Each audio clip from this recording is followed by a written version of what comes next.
I'm Neil MacGregor. I was director of the British Museum and of the National Gallery before that. And for years, I've been fascinated by the person, the ideas of William Blake, who was baptised here. Blake is one of the great romantic visionaries of Europe.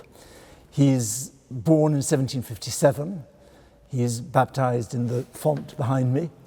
And he is in the middle of that ferment in the late 18th century of how you can rethink how a whole society is organised. He is born just across the road in Soho.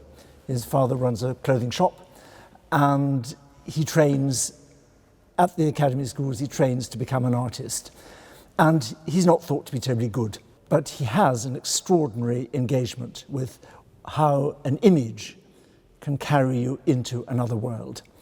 And he not only draws that, he writes it. And he lives this extraordinary world of an imagination. He's regularly speaking to St. Paul, Jesus, Prophet Isaiah, Shakespeare. He engages so intensely with what he reads that he feels he can see these people and they talk to him. And he makes a world and finds a way of drawing it and finds poems to conjure it. Nobody else does anything like this. Blake's world is a world of freedom and of love. There's only one thing that matters, and that is love. And that means that all the rules of society, all the rules of the church have to go, because nothing is important as love. That means that marriage can be seen as tyrannical. He's a great advocate of women's rights. He is, of course, deeply opposed to slavery and illustrates books against slavery, because they're all offences against love. And it's why he eventually decides he can't really cope with the Church of England.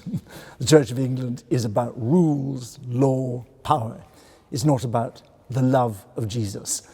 It's why he's opposed to the wars. It's why he's opposed to the growing commercialism of the world.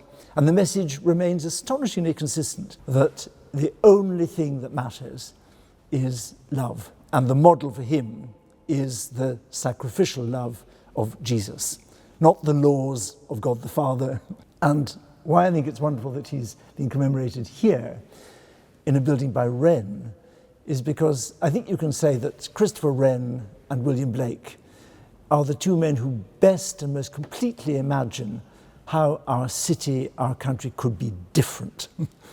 Wren finds London after the plague, after the fire, and he imagines a completely different city, and he builds it. He's at the heart of the establishment. Blake, absolutely not part of the establishment, but Blake also imagines a new world, a new city, where everything will be different, and we'll be able to inhabit that city as citizens of a world that he has allowed us to share. So when you sing Jerusalem in this church, you are actually, I think, inhabiting at the same time two of the great imaginations by English artists of what the world ought to be.